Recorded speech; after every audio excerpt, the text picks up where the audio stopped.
Mhm.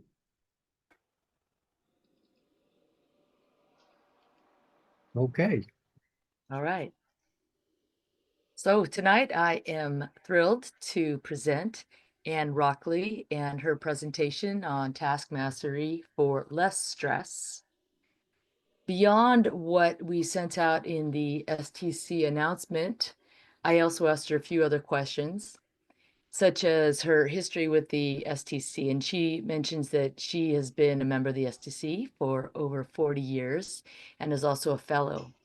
She revived her moribund local chapter and grew it from 35 to 600 members in 2 years, thus winning the Pacesetter Award and Distinguished Chapter Service Award. She's given hundreds of presentations and workshops at the annual STC Summit and local chapters, which is really impressive. And in terms of her hobbies, recent travels, or books that she has read and recommends, she told me that she recently traveled to Australia for a month for a wedding and vacation. She is a huge science fiction and fantasy fan, and her most recent favorite is the Fourth Wing Dragon series by Rebecca Yarros.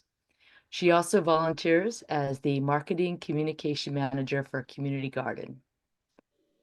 And in terms of quotes or words of wisdom she would like to pass along, her own quote is that one should hang in there. Change is constant and you will come out the other side.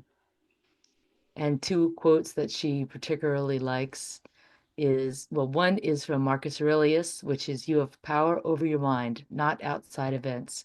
Realize this and you will find strength." And from Chelsea Ero, if I pronounce it correctly, "Stress acts as an accelerator. It will push you forward or backward, but you choose which direction." And with that, I present Anne Rockley. Thank you. So if you would give me permission to share my screen. Oh, haven't we done that? Sorry. Let me just see. Let's see. No, it's not turned on for me. Okay, now it should be possible. Okay. Let's try.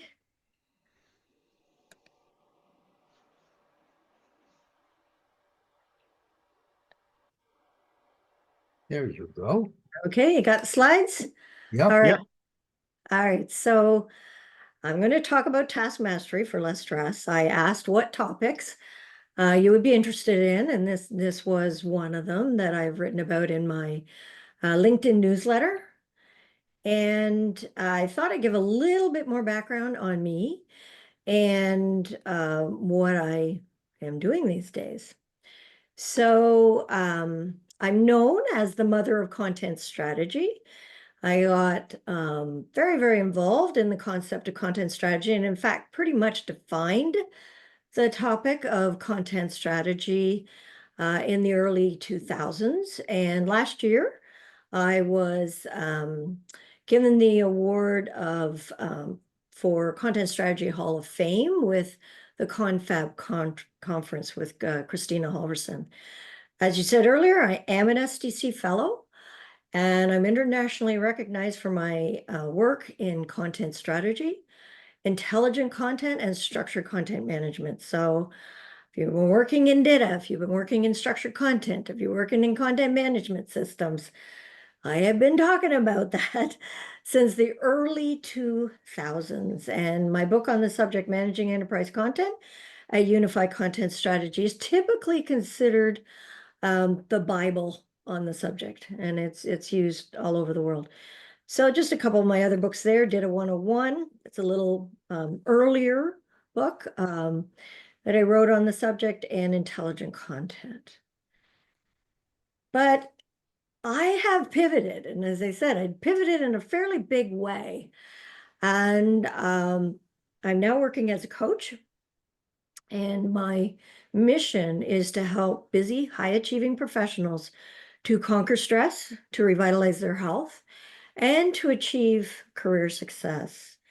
And I work with my clients to overcome stress and health challenges while still boldly reaching for their career goals. Because so often when people are working towards a variety of different goals, their health and both physical and mental health suffers. And a lot of people have gone, how did you go from there to here? Like, how did this happen? This is very, unexpected for some people, but it really is not. And the reason is that I have chronic lung disease and I've had it since I was 2 years old. And I've had many, many, many, many, many hospitalizations. I've had cancer. And when I got laid off, I was laid off from Apple. At the time, I had a 15-month-old baby, and we were just moving into our first house. And I got incredibly stressed and incredibly overworked. I said to my husband, I got more sleep with a newborn than I did in starting my business. And I got seriously ill.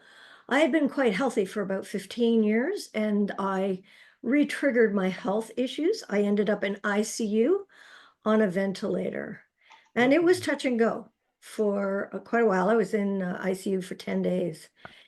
And when I got out of ICU, the doctors and family and everybody else said, hey, you got to slow down.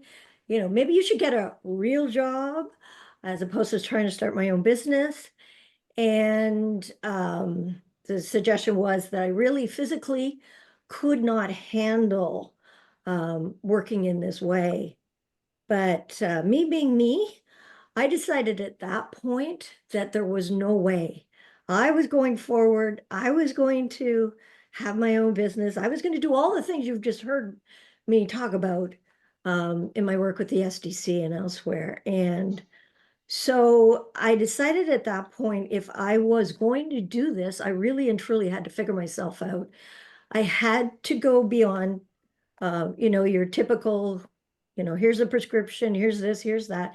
Not to say that I don't take prescriptions. I do. I do have regular medications that I take, but there's so much more that you need to do in order to build your health.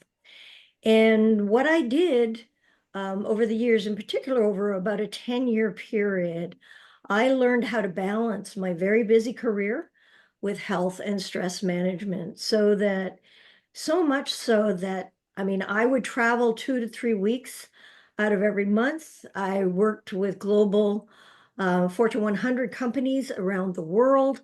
I spoke at conferences all over the world. I did keynotes. My health, in the sense of my chronic lung disease, did not go away. It is still there, but I learned how to manage it. And about 32 years later, so this was in 2022, I sort of thought, what am I going to do next? So in 2022, of course, we were in the midst of the pandemic, and I turned 65. And I think when you start to get to that age, you start to say, do I still want to do what I'm doing? Do I want to do something else? And I kind of thought about it, and I figured the world could use somebody like me. If I could overcome many of those severe health issues and be as successful as I was, that I could help a lot of people. And I have worked with many people from the SDC who have been my clients both before in the content strategy world and now in the health coaching world. And I do work outside of that as well. So that's how I pivoted. It's really not all that strange. It's just, hey, I'm ready to do something new, and I've taken from my old and brought it into the new. So one thing, just emphasize, I don't believe in doing anything unless you're qualified to do it. So I've acquired quite a few certificates. I'm a nutritional therapy practitioner, a bio-individual nutrition practitioner. I'm an autoimmune certified coach. I'm a nutrition and health coach, and I'm Colby certified, which is part of the work that I do in the career. So that's me. So let's dive into what I want to talk about. So one of the major themes that runs through the work that I do is looking at stress and how can we manage stress. And of course, a lot of us have had a lot of stress in the last little while. And your office, your workplace is one area of stress, of ongoing stress, and you need to learn how to manage that stress. So when we look at stress, stress is actually fear. So that early in, in the evolution of man, we had to survive, had to live and exist in a very scary world. And so the whole concept of when you get stressed is your body helping you to run away from that saber-toothed tiger who's trying to eat you. And even though your stress today may be traffic oriented, your body is still doing exactly what it did, many thousands of years ago in order to help you survive, because that's the way we developed. And we have stress in so many different areas. So obviously job loss, that was the biggie for me at that time. Could be issues of relationships, broken relationships, overwork, the office, loss of money, worrying about all sorts of things, and worrying about the future. People have a lot of stress and wondering what's going to happen in the future, and are they going to be prepared to handle it? So when we undergo stress, we produce a series of hormones. And the first one that we create or produce is adrenaline. And adrenaline is what your body starts pushing out there because it helps you run away. It gives you lots of energy and it increases your heart rate and it elevates your blood pressure so that, again, you have that energy to run away. And we also produce cortisol. And cortisol helps you to burn glucose and fat, so you've got that energy. But when you're producing a lot of cortisol, it suppresses your digestion, it suppresses reproduction, it suppresses growth. So all the normal things that you need as part of a healthy lifestyle, it suppresses it. So when you're under a lot of stress, you can't do all of these things. And it increases cravings for sugar and high fat. And again, this is why people, when they're under stress, give me that ice cream or maybe the potato chips or whatever the case may be, you tend to eat in order to feel better. And it is part of cortisol and it's doing it to you.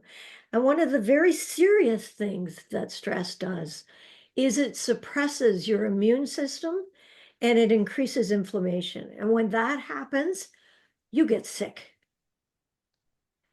So in the long term, the adrenaline, as I said, it increases your blood pressure. But we're talking about blood pressure every day, all the time. That's why so many people have high blood pressure these days. Not the only reason, but it is one of those reasons. And long-term stress gives you your dizziness, lightheaded. You get angry and irritable. You may have problems sleeping. And people who are under a lot of stress often have cardiovascular disease. So it can be very, very serious. The cortisol increases your irritability, your anxiety, your depression. And if you're under a lot of stress, it reduces your willpower and the ability to cope. And with that inflammation, that's what creates disease. So diabetes is a disease of inflammation. Autoimmune is inflammation. Cardiovascular disease is inflammation. And so these two hormones, if they're always, always high, if you're always, always under stress, can really do a number on your system. When I get under a lot of stress, I get an upset stomach. Does that? Yes, digestion. Okay, Yes. yeah. So Absolutely, digestion is one of the major problems that you get when you're under a lot of stress. And often you feel like, you're clenching the stomach muscles. It just always, you feel all over tense. So I just focused on workplace stress for this particular presentation. And I thought this was really interesting. This is a very good report, and 81 troubling workplace stress statistics. And they do this on an annual basis, and they've been doing it for about the last 3 or 4 years. But when they surveyed people around the world, 44% say they're experiencing significant stress. 77% in North America said that. Less in New Zealand and Australia, 47. And if we look at the generations that are experiencing stress, 48% for Gen Z, 51% for millennials, 30% for Gen X. They don't have boomers on here. I'm a boomer. So the effects of this, I mean, people said that it affected their home life, their temper. They got sick, they had to take time off. It meant they had to look for a different job because they weren't happy where they were. Insomnia, as I mentioned earlier. Many people get very numb when they're under a lot of stress, so they stop caring. And there is a decline in work quality. And the causes are the environment, so like the office and your management and your coworkers, things like that. So 28%, 37% is related to workload, 33% for work-life balance, and 31% for compensation, so your salary and things like that. So it's those two, workload and work-life balance, that I am focusing on today. So if we take that knowledge of what is stress and take a look at one of the major things that we're constantly trying to do is manage our tasks, manage our to-do lists. Every day, all day, they just keep growing, and they may become unmanageable. They're just so difficult. So one of the first things that you have to do in order to manage your stress is to figure out what your boundaries are. And boundaries are when you say, hey, I will do this, or I won't do this, or if I have to do this, then I'm really going to think about it, because you know that when you break your boundaries, you will often experience a lot of unhappiness and stress. So looking at realistic, achievable goals within your limited hours. So however many hours you're working, 37 and a half, 40. I know that I was, certainly when I started my business, I was working an 80-hour week all the time, and nights, weekends, that sort of thing. And we've seen, people go from a 40-hour week to a 60-hour week. And when you add on that commute time as people are getting back in the office, we're trying to do so much, and either we're having to extend the hours or we're not getting as much done. And when you extend the hours, then it impinges on your personal life. So it's important to set those boundaries for your daily tasks based on your core values. And it's important to recognize that you will get a lot of stress when you push those limits. So why is it important to set your boundaries? Well, if you don't know what's okay or what's acceptable or what you're willing to do or not do, you're going to end up being exhausted and burned out. And that's absolutely what happened to me. And you will find on the positive side that you can optimize your performance. So people often work more and more hours, but their performance quality goes down. And it actually, you can be more effective in a shorter period of time if you optimize. You'll decrease your stress and anxiety, and you'll improve your interest and motivation in work because you won't be so exhausted and burnt out.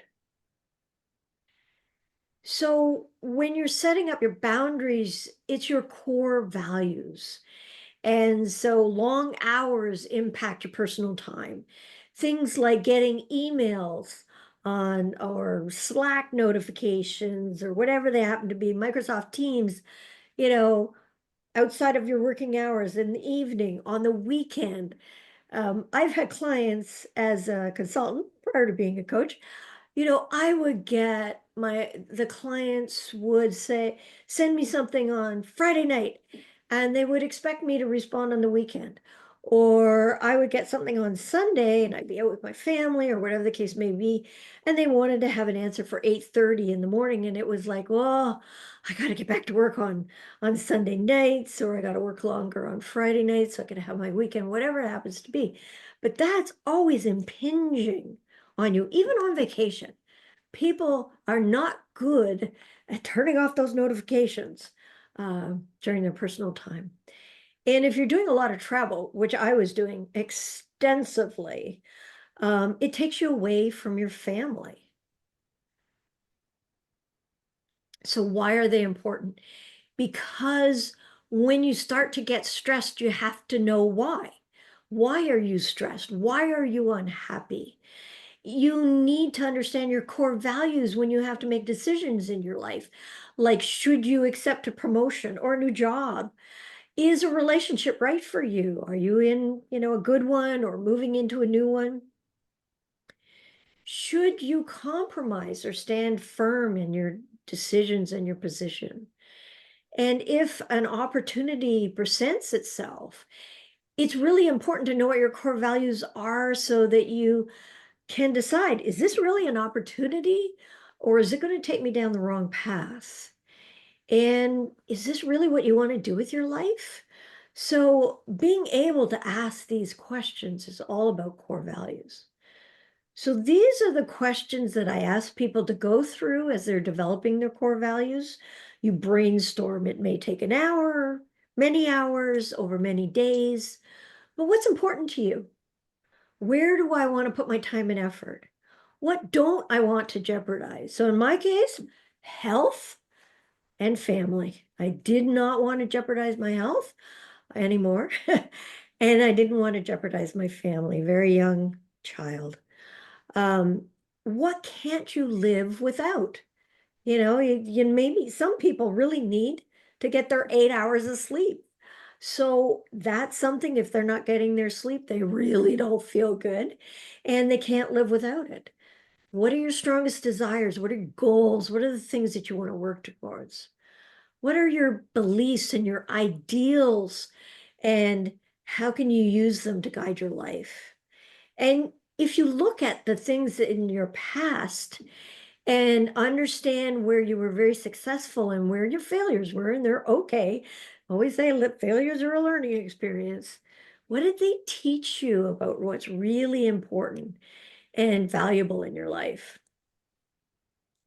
And looking at things that resonate with you. Is it honesty? Is it compassion? Is it resilience? Is it creativity? Is it ambition? Is it integrity? A lot of these play into, in particular, when you're selecting a new job. And then what's most important, your family, your health, your personal time, your financial security. This is why we work. Of course, there's many other reasons why we work, because we love what we do. But it often comes down to money and maybe a new challenge in what you're trying to do. So this is a pie chart, sort of giving you an understanding of an equal areas, relationships, health, personal growth, strengths, maybe giving back to your community, volunteering, participating in some way. But there are times when you need to adjust. So on the left one here, everything's equal. But hey, you might have to adjust at different points. So you have a very young child. Well, maybe relationships becomes more important. Health pretty much staying the same, personal growth, your strengths, but maybe give back falls off the list because you simply don't have the time or the energy to do it at that point in time. And this will change. So my health got very large at one point and continues to be very large. Personal growth is huge to me. Family is huge to me. I'm married 39 years this year. 30 having strengths and giving back. So I participate in many ways with my community. So the first one is understanding your core values. The second one is to understand your workload limits. So if you've got too much work to do, it can lead to anxiety, to stress, and to burnout.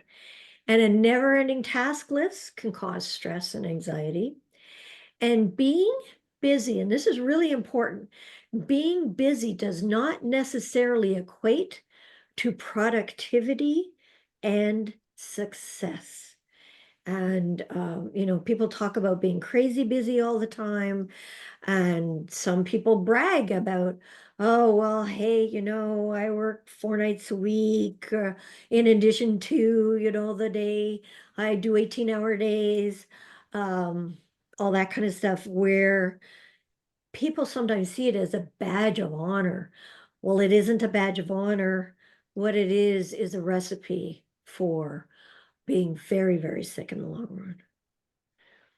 So when you're looking at workload, the first thing you have to do is to prioritize wisely and maybe starting each day or ending the day before with a clear set of priorities for the next day. I personally like to do things the day before so I can hit the ground running on the day of, as opposed to spending time and getting dragged off. But it's whatever works for you.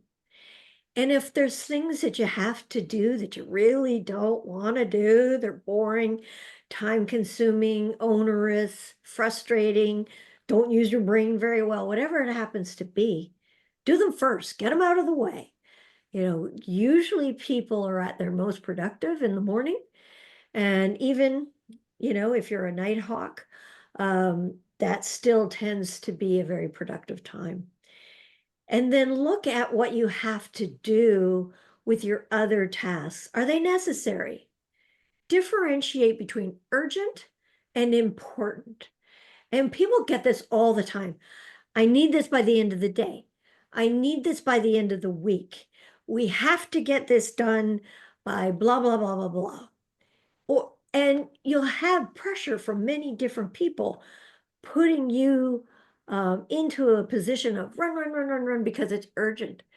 But the pressure that they're applying, is it actually important? Is it relevant to what it is that you're supposed to be doing?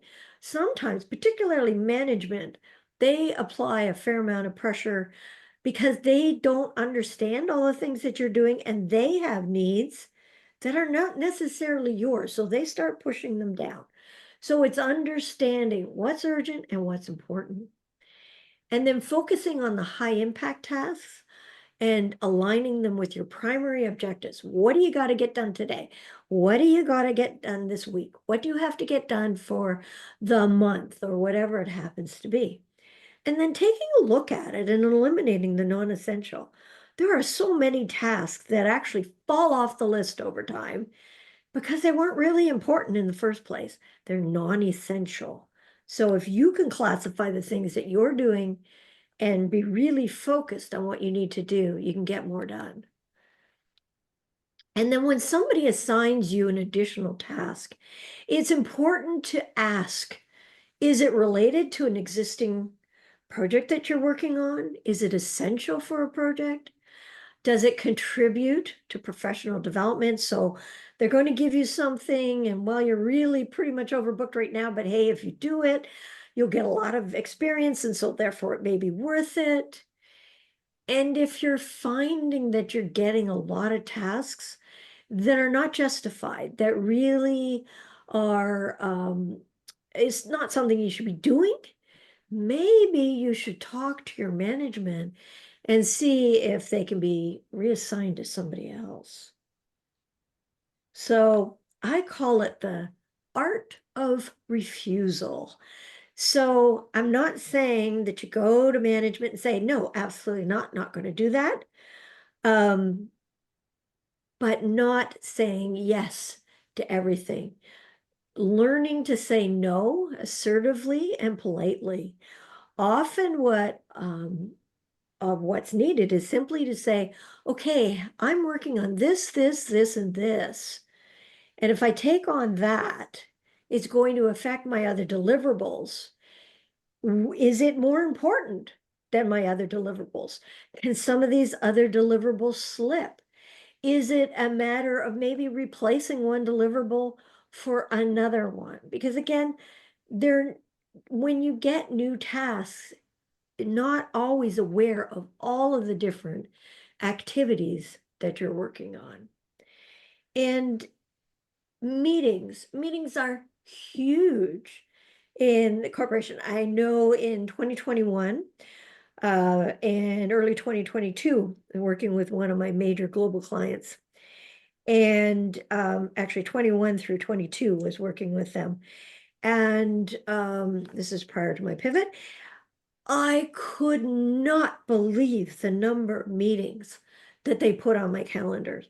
Often I was double, triple, even quadruple booked. There's no way you can attend all those meetings. And I would get asked to meetings and I'd sit in on meetings and they were paying me by the hour, which does add up when you're a consultant. And I would sit in these meetings and I would have no idea why I was there. Now, even with yourself, you're in project meetings, like what are you doing? What is your role in that meeting? A lot of times it's just kind of, okay, we'll pick all of these people and we'll set up a time to talk. But when you're going through all of these meetings, you don't have time to do your real work. And that's means it gets pushed into the evening, it gets pushed into your weekend. Or for some people who might be morning people, they might get up, do a couple hours in the dark in the morning before they head for their desk. So it's looking at things and saying, do I really need to be involved with this? And educating others on when's a good time to include you. And maybe you don't need to be there at that time or pick up that particular project. And so, as I said earlier, talking to management so that you're talking about options rather than outright refusals. I mean, everybody's in a different situation and you have to understand the dynamics in your office, but being able to work and discuss with your manager what you should be doing at any point in time, so that you end up negotiating workload and priorities effectively.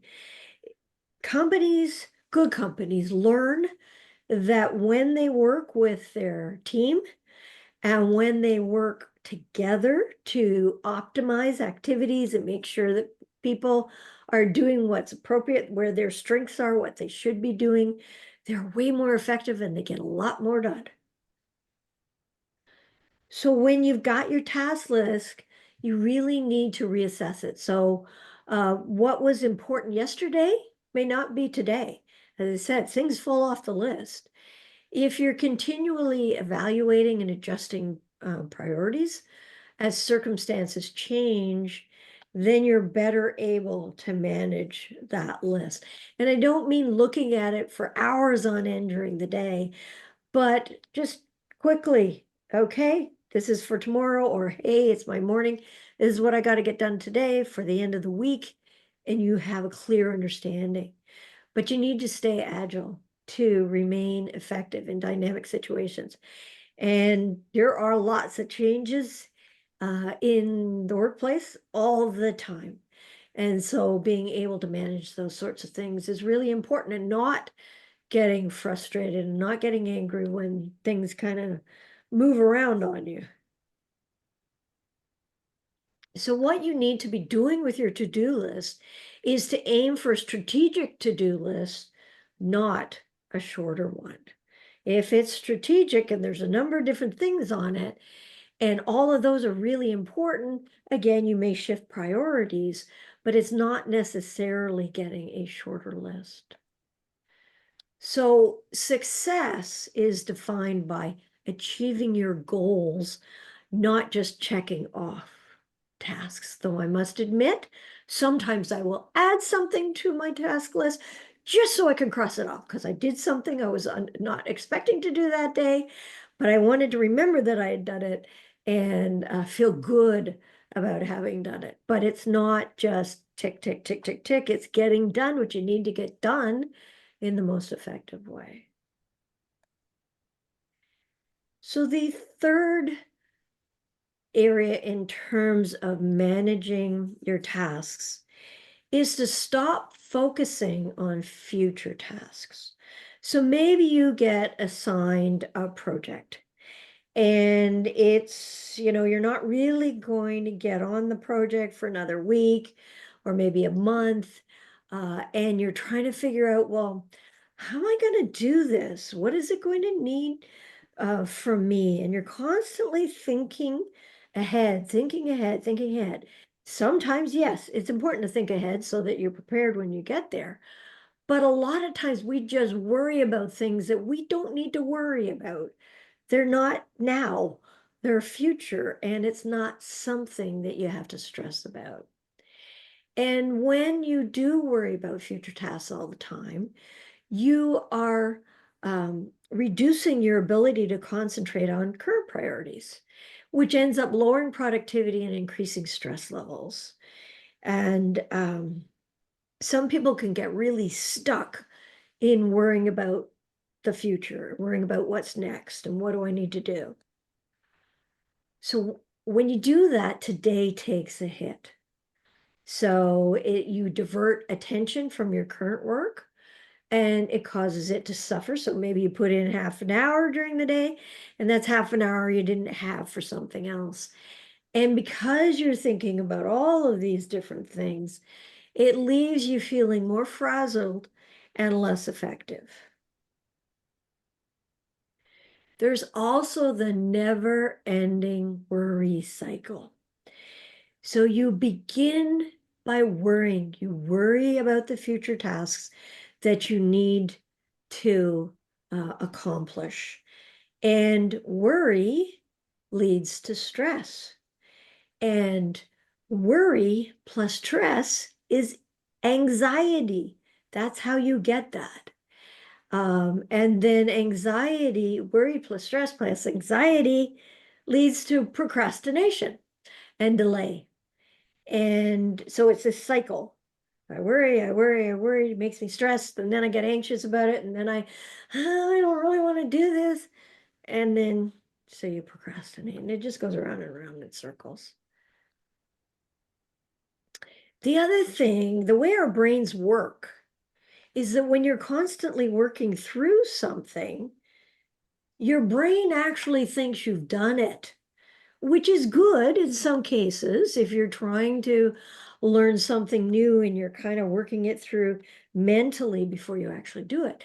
But in the case of worrying about future tasks, you're thinking through, okay, I got to do this, I got to do this, I got to do this, I got to do that.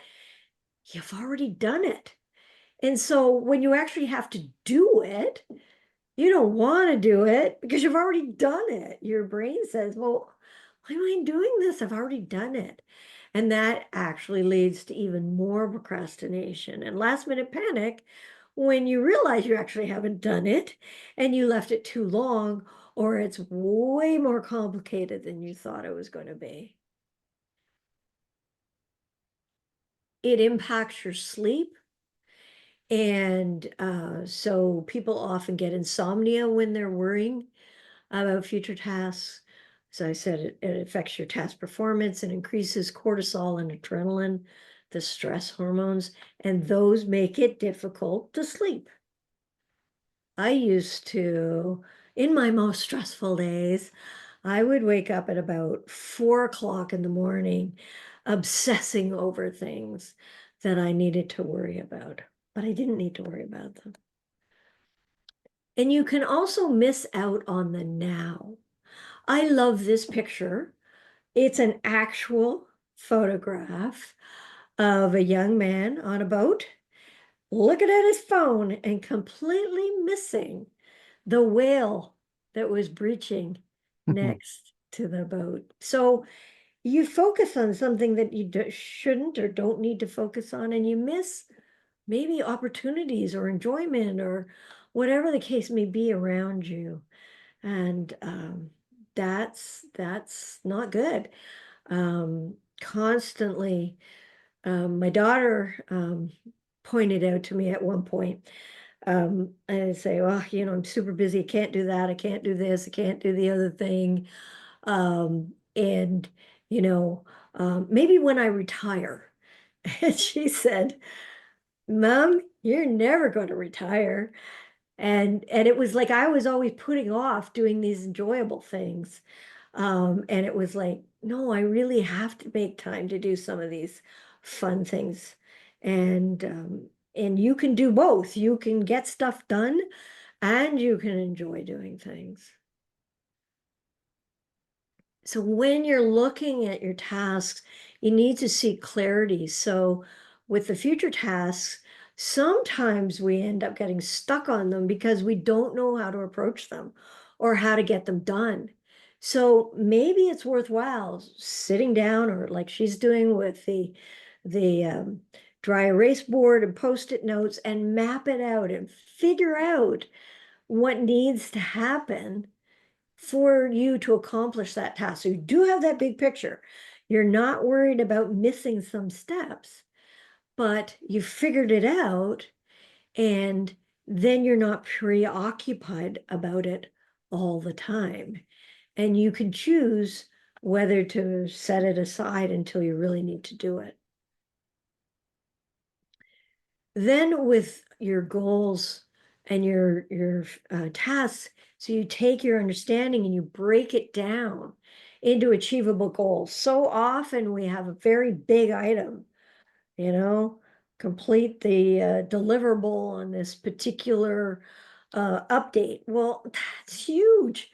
What do you have to do for that? Well, we need to update, you know, 50 different features. We need to develop training. We need to, you know, whatever it happens to be. So you take that really big one and you break it down. And what are the things I need to do in order to get it done? And that way you've got smaller achievable tasks that can get done, as opposed to worrying about the big thing that's very distracting. And when you figure out something and it's a future task and you don't need to work on it right now, you just park it. I figured out what the big picture is. I've written it down. I maybe put it on a future task list. I put it on a date further down, so it's not coming up in my task list all the time. And just don't look at it again. Don't think about it, because you don't need to think about it right now. You need to think about the now, and not the future of your other tasks you might need to do.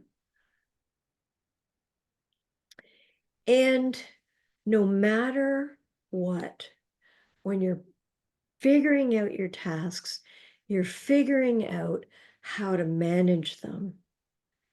You need to celebrate your wins, no matter how small. So often people berate themselves because they didn't get this done, or they didn't get that done, or they didn't get something else done. And maybe those tasks were too large, or maybe they got sidelined by something else, and you didn't get them done. So, okay, hopefully not in a life and death type situation, figure out how to get it done. But there were probably many, many small things. So I was saying earlier, sometimes I put something on my task list so I can cross it out because I feel good, is that it doesn't have to always be the big things that you can accomplish. It's the small ones. And if you're always looking at celebrating your wins, no matter how small you are, you will have a greater sense of accomplishment. You will feel more positive about the things that you're doing. You'll actually be moving forward because you're getting those small things done.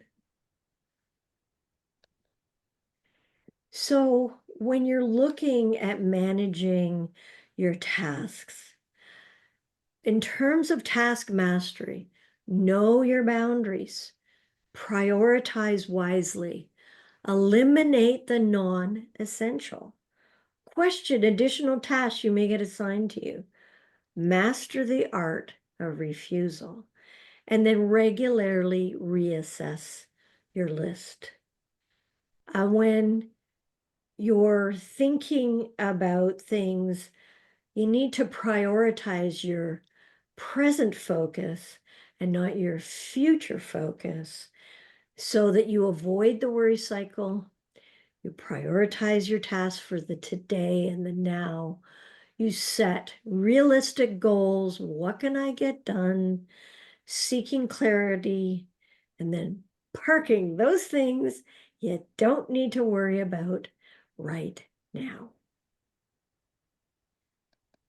So I will take some questions in just a minute. I just want to tell you a couple of things. I have a webinar, it's free, coming up on December 3rd, which looks at the bigger area of stress. So 3 effective stress busting techniques that don't involve meditation, therapy, or medication. So there's the link there if you're interested in registering for it, and the QR code, and I'll bring the link up again in a moment.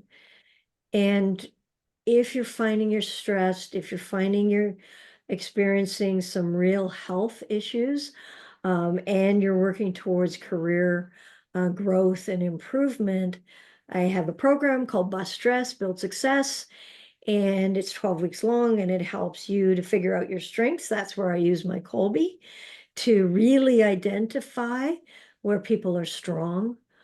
I look at nutrition. That's a big part of what I do. I help to revitalize your well-being, and then I help you to build your career, move it to the next level. And part of all of that, as I said, is the Kolbe. And you can, if you're just interested in that piece, I can work with a Kolbe assessment for you. Unlocking Excellence, I have a smaller program, which is just focused on career. And I work with whole teams. So I've done a number of sessions with teams to help them build the best possible team and to find out where their gaps are. So if you're interested in learning more about that, I have a call you can set up called the Stress Release Strategy Call. So I will open it up for questions for different things. I know I moved through it pretty quickly, wanted to make sure I had time for questions, and I will give you the slides afterwards. What did you just say? You will give us the slides? Did you I say? will give you the slides. I'll give you a PDF of the slides afterwards. Okay, good. So are there any questions on that? I thought that's a very good point about writing things down so you can forget about them. Yeah. I found that over and over Yeah. again, that if something is worrying you and you write it down, you can put it out of your mind. Yes. Absolutely. It's otherwise you're constantly writing it in your brain, Yeah, and it's just going around and around and around. Whereas you write it down, it's like you take it out and you put it down. is that's Dumbledore's technique with the Yes, I was thinking that as I did that. Yeah. The memories into the bowl. yeah. What is the Colby edge? Is that what you called it? Yeah, the Yeah. Colby edge. Well, Colby is something that I actually discovered. I set up one business when I first got laid off. Um, and I got laid off from Apple. And I did a partnership with 2 other people, and it didn't work out, let's say. And I was pretty unhappy when it fell apart. And I started my business again, and I discovered something called the Kolbe A assessment. And let me stop sharing. And well, can everybody see what I'm holding up? You're okay with that? Uh, Should I make it full screen? I can make it full screen. Yes, please. Okay, I'll make it full screen. So, there you go. Now we can see it. okay, so Yeah. Still can't make out what it is. this is amazing. I love it. And there are 4 areas that you get assessed on. So the first one is called Fact Finder, and this is your desire or your need to know details. And one thing I've learned about technical communicators, they're very big on Fact Finder because you need the facts in order to be able to create the content that you do. And if you have a long uh, section here, it means this is what you initiate with. This is every time you do something, you want to get all the facts first if you've got a really long one.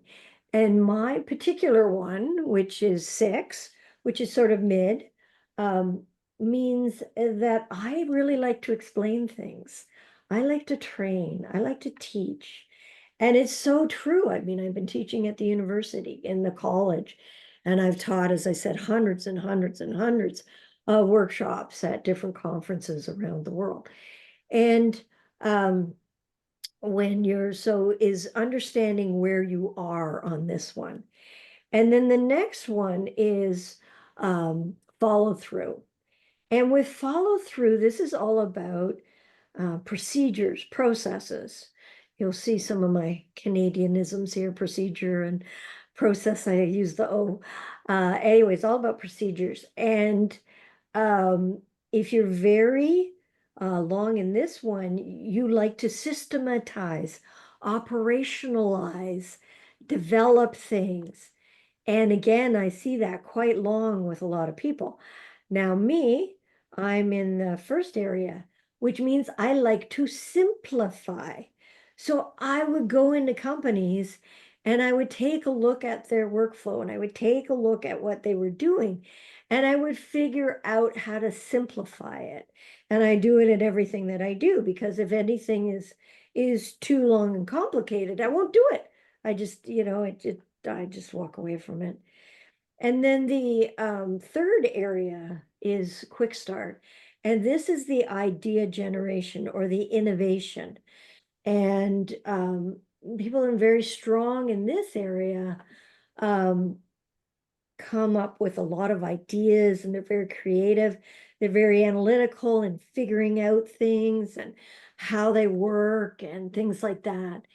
And I learned sort of the value of this in this particular quadrant with my daughter. My daughter and I mean, parent-daughter relationships.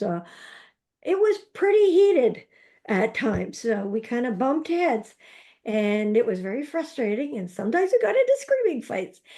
And when I did her assessment, when she was 8 years old, I discovered that she was just a 1 on the quick start. And by the way, low is not low, it's just different, which means she's very much focused on stabilizing things. And I was very focused on changing things because of the innovation.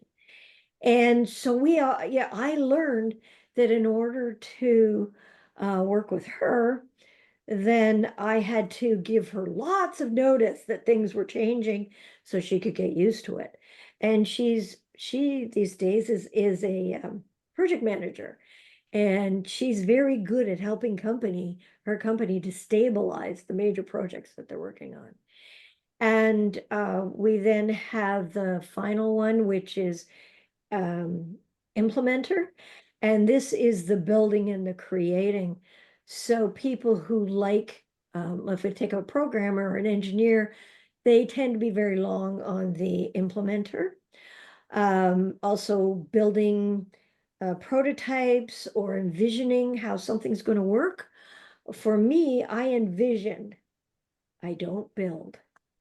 And when you have a group of people that maybe are all envisioning and nobody's doing the creation work, that's a real problem. And for me with staff and things like that, it's like, okay, I'll figure it out and then I'll tell you what to do. But you might have a manager who's like this and saying, go, go, go, go, go, and it's like that's your quick start.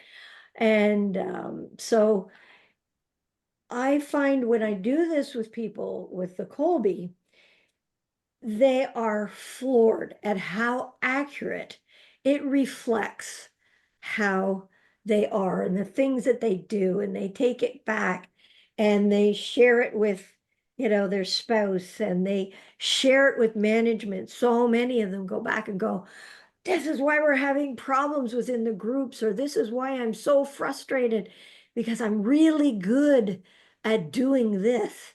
And then seeing all the different people that augment a team. So that's the Colby Edge. And it's a very short assessment, it takes about 20 minutes.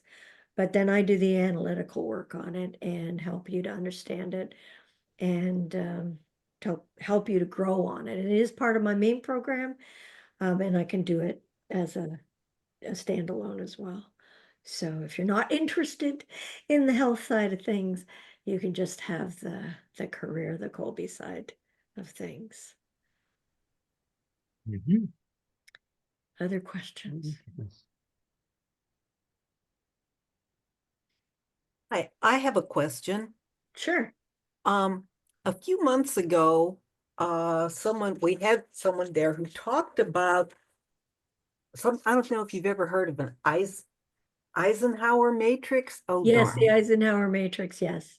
Yeah, importance versus urgency. And I found that helpful in Yes, these and I do recommend the Eisenhower matrix. Mhm. And it's important, but not urgent, urgent, not important, urgent and important, or not important. Yeah, And it's a great way of classifying your different tasks to Yeah. figure. yeah. Stephen Covey uses that in the 7 Habits of Yeah. Highly Successful People. Mm, okay. Yeah, yeah. And I mean, it's been around for a very long time, and it's very useful. It continues to be used by management and others throughout the world. Mhm. All right. Thank you. Yeah, that's where I first started it. Okay, no more questions? Well, maybe I should stop the recording and then who knows, maybe people will have questions after that.